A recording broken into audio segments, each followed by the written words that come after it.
என் பெயர் பாத்திமா இபா. நான் கூறப்போகும் கதையின் பெயர் 4 பசுமாடுகளும் ஒரு புலியும். ஒரு ஊரில் பெரிய அடர்ந்த காடு இருந்தது. அந்த காட்டில் 4 பசுமாடுகள் ஒற்றுமையாய் நண்பர்களாய் வாழ்ந்து வந்தன. எங்கு சென்றாலும் ஒன்றாய் சென்றன. அதனால் பசுவின் நட்பைப் பார்த்து காட்டில் உள்ள மற்ற விலங்குகள் பயந்து அதுகிட்ட வேட்டையாடாமல் சென்றுவிடும்.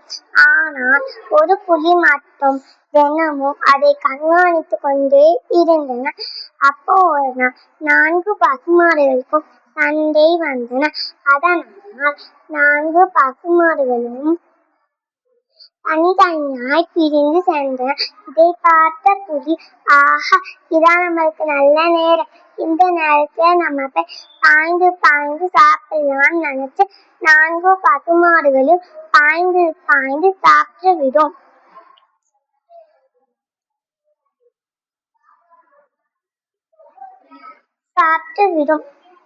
இக்கதையின் நோக்கம் நம் ஒற்றுமையே நம் பலம், நம் வேற்றுமையே நம் பலவீனம். நன்றி, வணக்கம்.